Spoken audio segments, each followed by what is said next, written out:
ପୋଲ ତଳକୁ ଖସି ବାଇକ୍ ଦୁର୍ଘଟଣାରେ ଚାଳକ ମୃତ୍ୟୁ। ସୁବର୍ଣ୍ଣପୁର ଜିଲ୍ଲା ବିନିକା ଥାନା ବେଲପଡ଼ା ମକରକୁଣ୍ଡା ପୋଲ ତଳକୁ ଖସି ଯାଇ ବାଇକ୍ ଦୁର୍ଘଟଣାରେ ଜଣେ ମୃତ୍ୟୁ ବ୍ୟକ୍ତି ଜଣକ ହେଉଛନ୍ତି ବିନିକା ଥାନା ଭମରପାଲି ଗ୍ରାମର ଯୁଦ୍ଧମନ୍ୟୁ ଦରିଆ ବୋଲି ଜଣାପଡ଼ିଛି।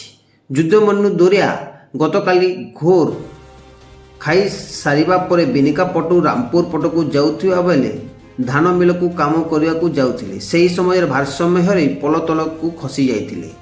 ସ୍ଥାନୀୟ ଲୋକେ ଦୁର୍ଘଟଣା ପରେ ଅଗ୍ନିଶମ ବିଭାଗକୁ ଖବର ଦେଇଥିଲେ। ଅଗ୍ନିଶମ ବିଭାଗ ଖବର ପାଇ ପୋଲ ତଳରୁ ବାଇକ୍ ଚାଳକ ଉଦ୍ଧାର କରି ବିନିକା ଡାକ୍ତରଖାନାରେ ଭର୍ତ୍ତି କରିଥିଲେ। ଡାକ୍ତରଖାନାରେ ଚିକିତ୍ସା ପରେ ଡାକ୍ତର ତାଙ୍କୁ ମୃତ୍ୟୁ ଘୋଷଣା କରିଥିଲେ। ପୋଲିସ ମୃତ୍ୟୁର ଦେହକୁ ଜବତ କରି ଘଟଣାର ତଦନ୍ତ କରୁଥିବା ଜଣାପଡ଼ିଛି।